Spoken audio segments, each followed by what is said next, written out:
pretty hard to live long in West Virginia and not appreciate how much it rains. And so water is a prevalent feature in the state of West Virginia. And certainly some of its most remarkable places are its rivers. When we think about places like the New River or the Gauley River or the Cranberry River. And then when we couple that with some of the major river systems like the Monongahela River and the Kanawha River, places where historic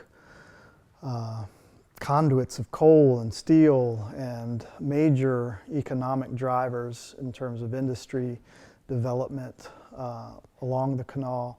So rivers are a huge, huge component of the West Virginia landscape. Sorry. When I first found out about the water leak, I was actually in Ripley working for the day, and it was on Twitter. I just checked briefly, and there was a proclamation from Governor Tomblin that said, "Do not use the water in Charleston." The folks at the university here approached me about teaching and sort of helping to direct an censor journalism class. I've been doing some censor journalism projects in the past, and they thought that that would be fun.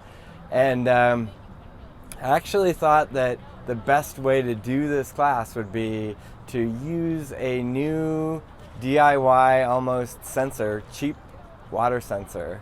And local governments can't monitor every stretch of every body of water the whole time, right? But a whole bunch of citizens with pretty cheap sensors and Gatorade bottles could, right?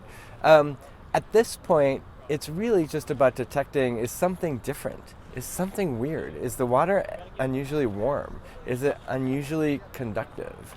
And then it would be time to come in with test tubes and vials of water and go test it, find out, get the experts in and find out.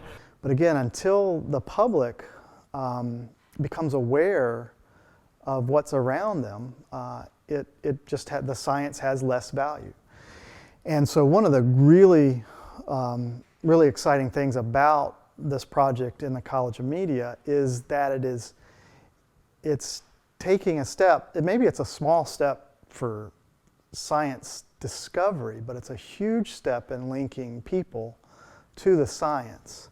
We were fortunate that we have relatives in the area that are on wells, so we could go and shower anytime that we wanted or fill up our jugs anytime that we wanted. We're also, probably a little bit better prepared than the average Joe for an incident like this, but seeing the infrastructure come into place basically for emergency water rationing was interesting, not only because no one was prepared for it, but also trying to fathom what it was like to be completely cut off, to not have an appropriate supply of drinking water, or to only have to be able to shower in a public space every couple of days if you're lucky. Right. Well, what the chemical spill taught us is that water is extremely valuable, and we just often take it for granted because we have so much of it. If you go out west, they have droughts on a regular enough basis that they understand the value of their water. The countryside is so beautiful here, and when we were thinking about what kind of censor journalism to do, water was definitely it. I mean, it was so fresh in the mind at the time that happened, and there are other things going on with old abandoned coal mines and fracking now, where water is just so important and interesting, and it's time where here in West Virginia people are interested. West Virginia's water infrastructure is in critical need of upgrade.